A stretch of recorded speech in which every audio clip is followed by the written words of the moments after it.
إن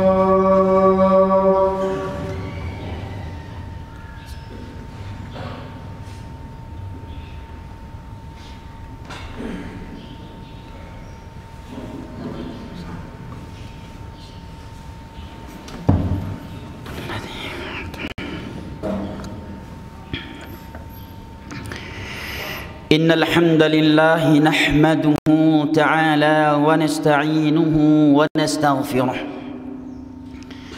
ونعوذ بالله من شرور أنفسنا ومن سيئات أعمالنا.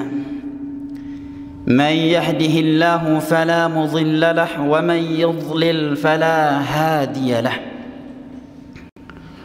وأشهد أن لا إله إلا الله وحده لا شريك له، وأشهد أن محمدا عبده ورسوله صلى الله عليه وعلى آله وصحبه وسلم تسليما كثيرا.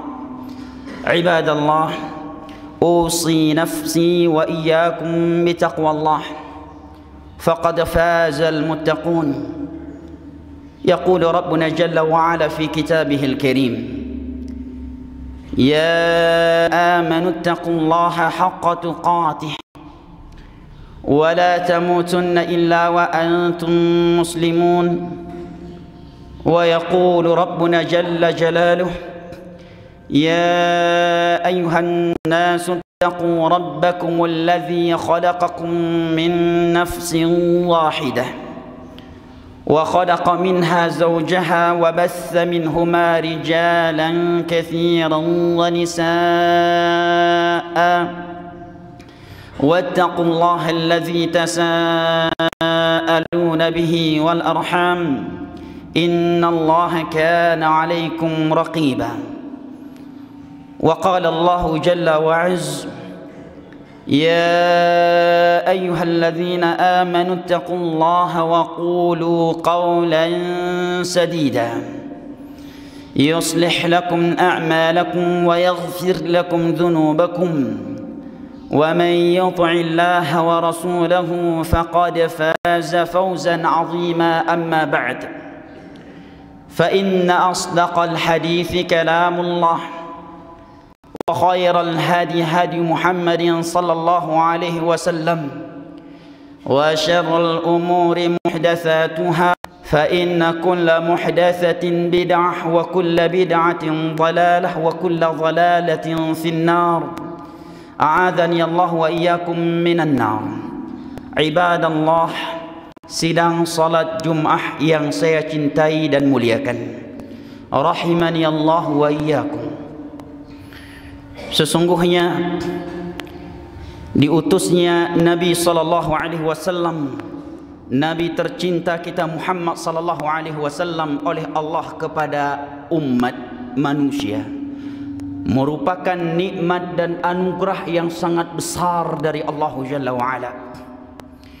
Ialah yang telah berfirman di dalam surat Al-Jumu'ah: huwallazi ba'atha fil ummiyyin rasulan minhum يتلو عليهم آياته ويزكيهم ويعلمهم الكتاب والحكمة وإن كانوا من قبل لفي ضلال مبين.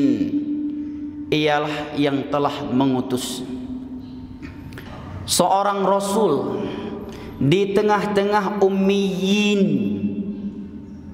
umat manusia yang tidak mampu membaca sesuatu yang tertulis dan tidak mampu menulis sesuatu yang dapat dibaca. Orang-orang jahiliyah, min anfusihim, Rasul yang kami utus di tengah-tengah mereka tersebut dari golongan mereka sendiri, yang mereka kenal akan kejujurannya, yang mereka ketahui akan kemuliaannya, dan yang tidak asing lagi akan kemuliaan nasab serta akhlaknya. Min anfusihim yatlu alaihim ayatihi wa yuzakkihim, ia membacakan kepada mereka ayat-ayat suci Allah.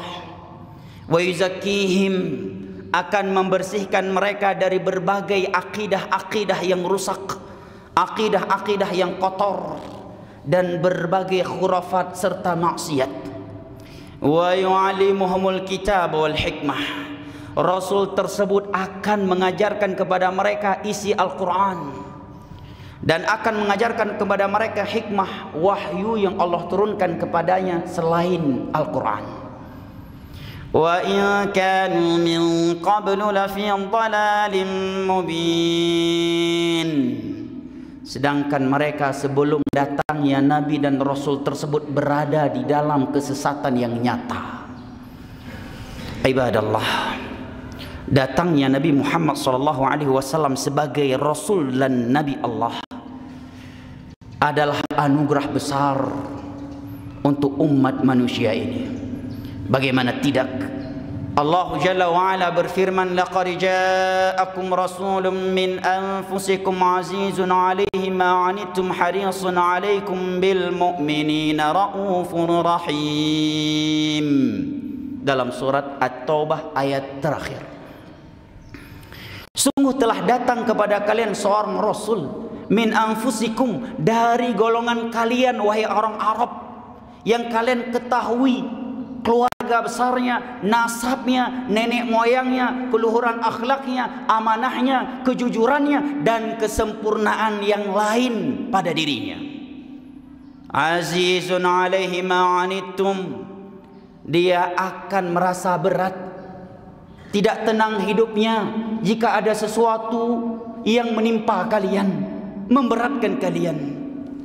Azizun 'alaihi harisun 'alaikum, ia amat bersemangat untuk menuntun kalian ke syurga Allah dan menyelamatkan kalian dari nerakanya. Wa bil mu'minina raufur rahim, dan ia sangat penyayang terhadap orang-orang yang beriman. Akan tetapi jamaah sidang salat Jumat rahimani Allah wa iyyakum, walaupun diutusnya Nabi SAW merupakan nikmat yang sangat besar dari Allah kepada kita, akan tetapi ketahuilah, beliau akan menjadi saksi atas kita pada hari kiamat kelak. Maka kita tidak akan bisa beralasan nantinya di hadapan Allah, ya Allah, aku belum tahu ini haram itu haram, ya Allah, aku belum tahu ini wajib dan itu wajib.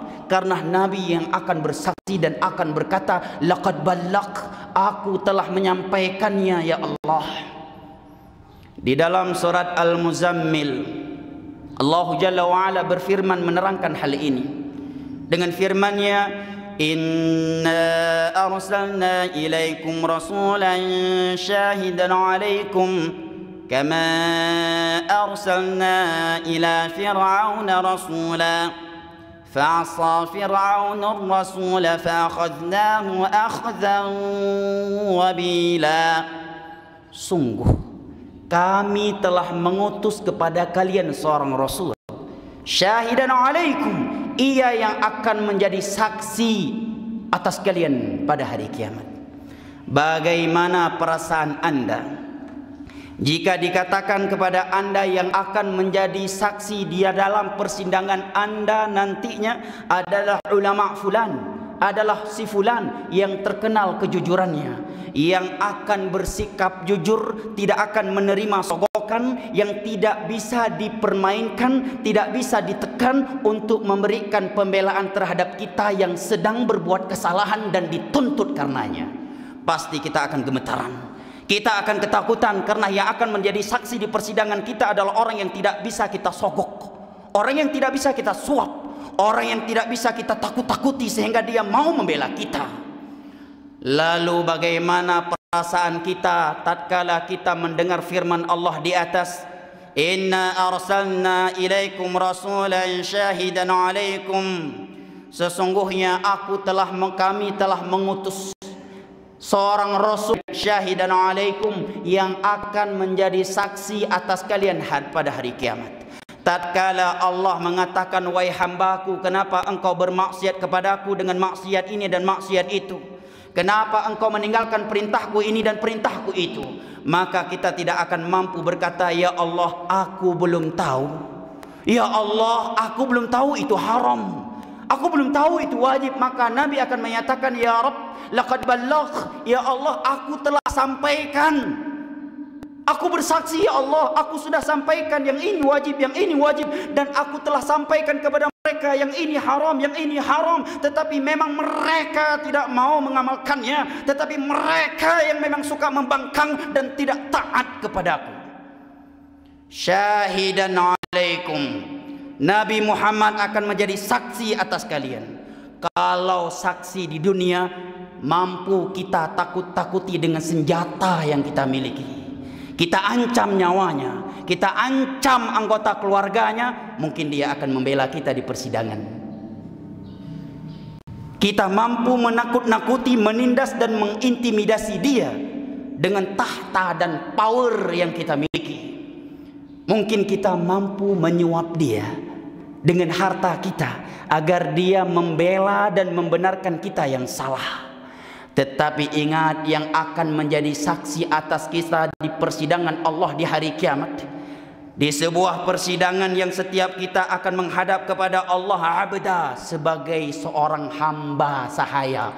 Walaupun di dunia dia pernah menjadi jenderal berbintang 10, tetap di hari kiamat dia datang kepada Allah dengan status abda, seorang budak saya, farda, seorang diri, tidak ada pengawalnya. Dan yang akan menjadi saksi dalam persidangan tersebut adalah Rasul dan Nabi Allah Jalla wa'ala Muhammad sallallahu alaihi wasallam. Syahidan alaikum, ingat, Muhammad yang kami utus untuk kalian memang nikmat dan anugerah dari kami untuk kalian, yang dengannya kalian akan bangkit dari kegelapan jahiliyah. Akan tetapi ingat, syahidan alaikum, dia akan menjadi saksi atas kalian pada hari kiamat.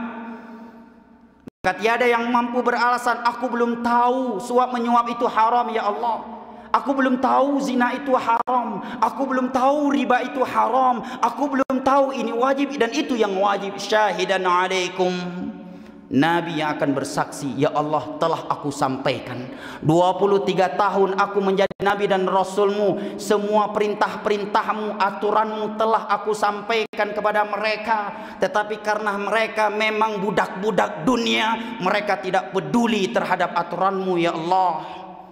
Mau bilang apa kita?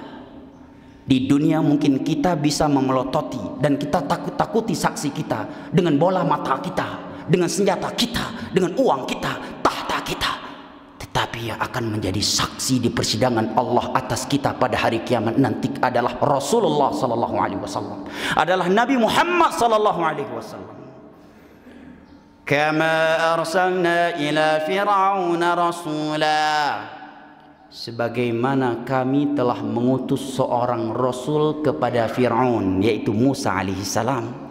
Fa'asa Fir'aunur Rasul fa'akhadnahu akhdan wabila. Fir'aun, raja yang belum pernah ada raja seperti dia kuat dan bengisnya dalam sejarah dunia. Fir'aun diberikan tahta yang luar biasa dan otot fisik yang luar biasa, sampai-sampai dia mengatakan dan memproklamirkan ana rabbukumul a'la, aku Tuhan yang maha tinggi, kata Fir'aun. Dan dia berkata kepada menterinya Haman, ya Haman ubdili sarhal la'ali ablughul asbab as-samawati fa'tali'a ila ilahi Musa wa inni la'adhunnuhu kadhiba. Wahai menteriku Haman, buatkan, bangunkan untukku paramik, tangga, aku mau naik ke langit, ingin menjumpai Tuhannya Musa. Lihat kebangkangan, kecongkakan dan kesombongan Firaun. Tetapi yang namanya kerajaan itu adalah milik Allah. Tetapi karena Allah, innama amruhu idza arada syai'an an yaqula lahu kun fayakun. Di akhir hayatnya Fir'aun, Allah buat dia mati dalam keadaan tragis. Dia down, ketakutan, dan Allah juga yang dia panggil ketika ditenggelamkan di dalam Laut Merah. Ingat jamaah, hati yang ada di dalam dada kita, bagaimanapun dididik oleh militer terhebat di dunia, dia tetap segumpal daging, tidak akan bisa dirubah menjadi segumpal baja dan besi. Dan segumpal daging ini tidak akan pernah berani dan tenang hidupnya kalau tidak menyerahkan dirinya kepada Allah Sang Maha Kuasa. Fir'aun, Allah katakan, kami telah mengutus kepadanya seorang Rasul, Musa dan Harun. Tetapi dia bermaksiat kepada Rasul tersebut. Tidak dia peduli. Dia menganggap nggak butuh ajaran agama. Aku raja, aku punya harta, aku punya tahta, aku ingin membunuh, bisa membunuh, ingin memperkosa, bisa memperkosa, ingin menindas, aku bisa menindas, ingin menyiksa, aku mampu melakukannya. Dia merasa tidak butuh kepada Musa dan Harun yang membawa ajaran dari Allah. Fa'asa Fir'aun ar-Rasul, maka Fir'aun tersebut bermaksiat kepada Musa. Bahkan dia mengusir Musa. Apa kata Allah? Fa'akhadnahu akhdha wabila. Maka kami pun menyiksa Fir'aun dengan penyiksaan yang menyakitkan. Seluruh bala tentara Fir'aun yang mengejar Musa dan Bani Israel ditenggelamkan dalam laut dan sampai hari ini tidak didapatkan mayatnya. Tetapi khusus Fir'aun Allah sebutkan dalam surat Yunus, "Falyawma nunajjika bi badanika litakuna ayah." Khusus Fir'aun, jasadnya Allah, sehingga Bani Israel benar-benar yakin bahwa Fir'aun memang telah mati. Apa pelajaran yang bisa kita ambil jamaah? Fir'aun yang begitu kuat kerajaannya dan berbagai sisi lainnya dari sisi dunianya, Allah hancurkan dia, Allah binasakan dia. Kenapa?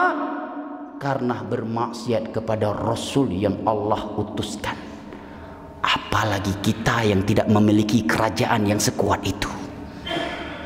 Ibadallah, sungguh Nabi Muhammad SAW telah benar-benar menuntun kita ke surganya.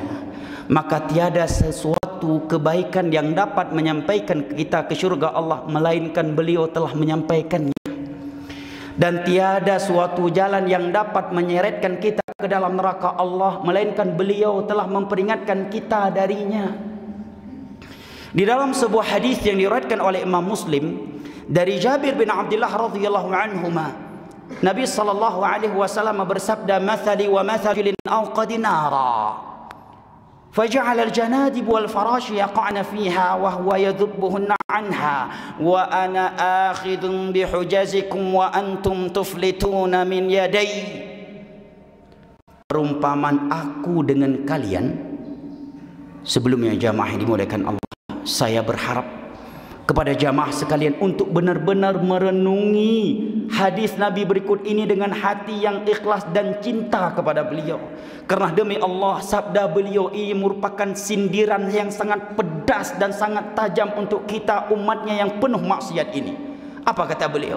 Mathali wa mathalukum, perumpamaan aku dengan kalian itu seperti seorang laki-laki yang menghidupkan api di malam hari. Tatkala api yang dia hidupkan tersebut sudah mulai menyala, maka faja'alal janadib wal farash yaqa'na fiha, datanglah hewan-hewan kecil seperti belalang mendekati api tersebut. Maka dia pun berusaha sekuat tenaga untuk menyelamatkan belalang-belalang dan hewan-hewan kecil tersebut dari api itu. Demikianlah aku dengan kalian.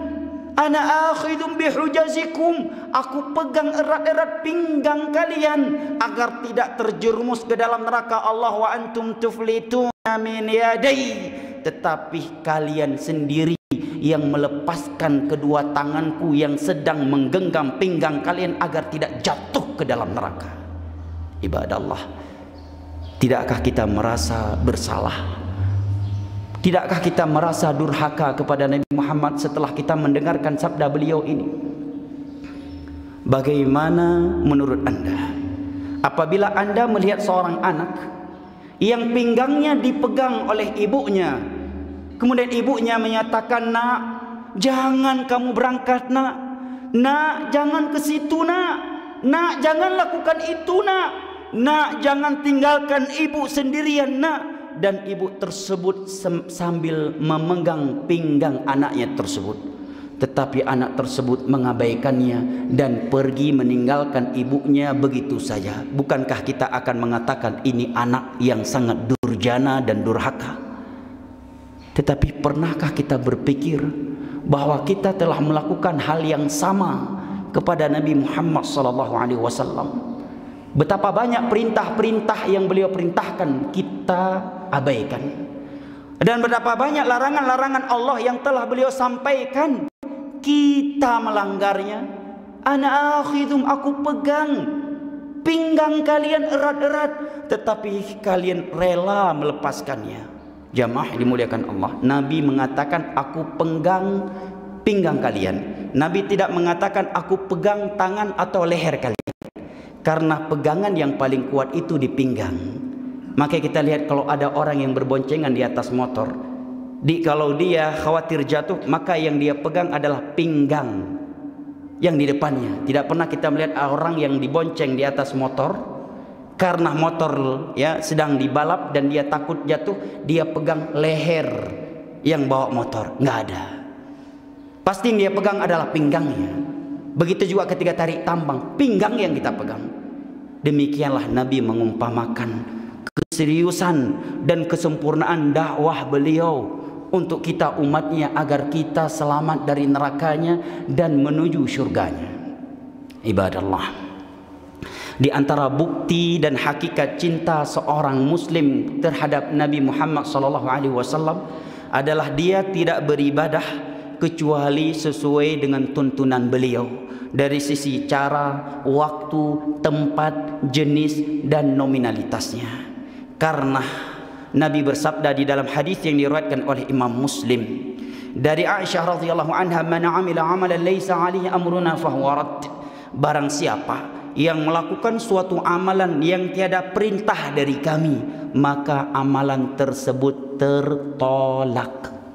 Oleh karenanya para ulama mengatakan konsekuensi dari ucapan asyhadu anna Muhammadar Rasulullah adalah alla na'budallaha illa bima syara'. Kita tidak beribadah kepada Allah kecuali melalui tuntunan beliau. Oleh karenanya, orang yang melakukan ibadah yang belum pernah dianjurkan oleh Nabi dengan ucapan, perbuatan dan takrir beliau, dianggap sebagai orang yang telah mencela Nabi SAW. Diriwayatkan oleh Al-Imam Al-Bukhari dan Muslim dari Aisyah radhiyallahu anha, dari Anas bin Malik, yang dengannya kita akhiri khutbah pertama kita ini. Kata Anas bin Malik, datang 3 orang ke rumah istri-istri Nabi menanyakan bagaimana aktivitas ibadah Nabi sehari-hari. Setelah mereka diberitahukan, faka'annahum taqalluha, mereka menganggap masih sedikit, itu belum banyak. Tetapi mereka mengatakan, tetapi karena beliau Nabi, maka ibadah yang seperti itu sudah cukup. Adapun kita bukan Nabi, berarti ibadah kita harus lebih banyak daripada Nabi, karena kita bukan Nabi. Secara logika, logis. Kalau ibadah sebanyak itu untuk Nabi sudah banyak, karena beliau sudah Nabi dan Rasul yang sudah dijamin masuk surga dan diampuni dosa-dosanya. Kalau kita kan bukan Nabi, berarti ibadah kita harus melebihi ibadah Nabi. Maka salah satu dari 3 orang ini menyatakan, amma ana fa usalli laila wala arqud. Kalau demikian, semenjak hari ini aku akan sholat malam semalam penuh dan tidak akan pernah tidur di malam hari.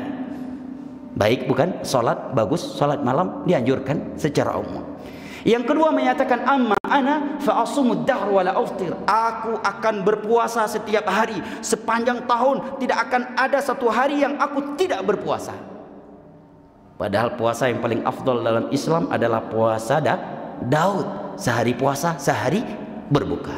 Yang ketiga menyatakan, amma ana fala atazawwajun nisa. Adapun saya, maka saya akan hidup menjomblo, single sampai mati, tidak akan menikahi wanita, agar aku bisa fokus beribadah kepada Allah. Niatnya baik untuk melakukan ibadah. Pulang Nabi diberitahukan mereka telah berkata demikian. Dipanggil oleh Nabi, apakah benar kalian telah berkata demikian dan demikian? Mereka pun mengakuinya, benar wahai Nabi, kami mengatakan ucapan tersebut. Apa kata Nabi? Amma ana fa inni atqakum lillahi wa akhsyakum lah.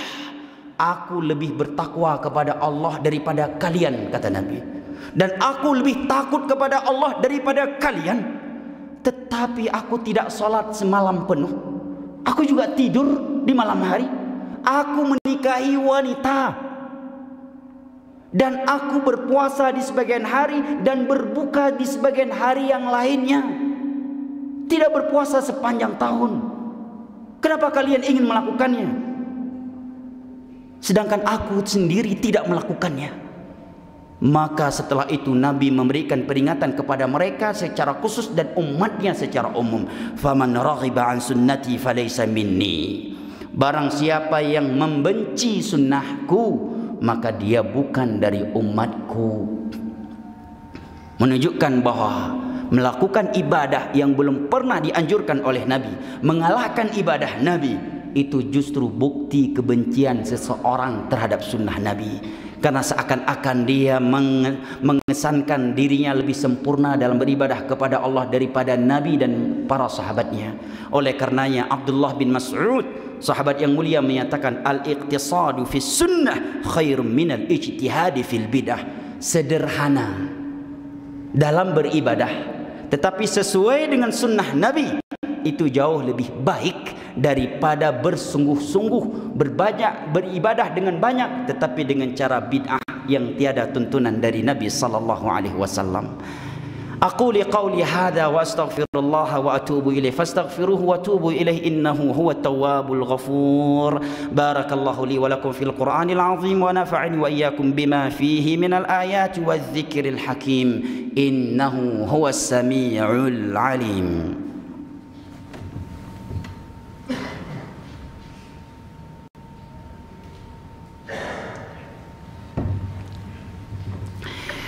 الحمد لله الذي أرسل رسوله بالهدى ودين الحق ليظهره على الدين كله ولو كره الكافرون وأشهد أن لا إله إلا الله وحده لا شريك له إقرارا به وتوحيدا وأشهد أن محمدا عبده ورسوله صلى الله عليه وعلى آله وصحبه وسلم تسليما كثيرا. أما بعد فيا عباد الله أوصي نفسي وإياكم بتقوى الله فقد فاز المتقون. يقول ربنا جل وعلا في كتابه الكريم يا إن الله وملائكته يصلون على النبي يا أيها الذين آمنوا صلوا عليه وسلموا تسليما. اللهم صل على محمد وعلى آل محمد كما صليت على إبراهيم إنك حميد مجيد وبارك على محمد وعلى آل محمد كما باركت على إبراهيم وعلى آل إبراهيم إنك حميد مجيد وسلم عليه تسليما كثيرا. اللهم اغفر للمسلمين والمسلمات الأحياء منهم والأموات. اللهم أرنا الحق حقا وارزقنا اتباعه وأرنا الباطل باطلا وارزقنا اجتنابه. اللهم ارفع عنا وعن بلاد المسلمين وباء كورونا وغيره. اللهم ارفعه عن بلدنا وعن بلد المسلمين. اللهم ارفعه وادفعه عنا. اللهم ربنا آتنا في الدنيا حسنة وفي الآخرة حسنة وقنا عذاب النار. وسلام على المرسلين والحمد لله رب العالمين. وأقيموا الصلاة.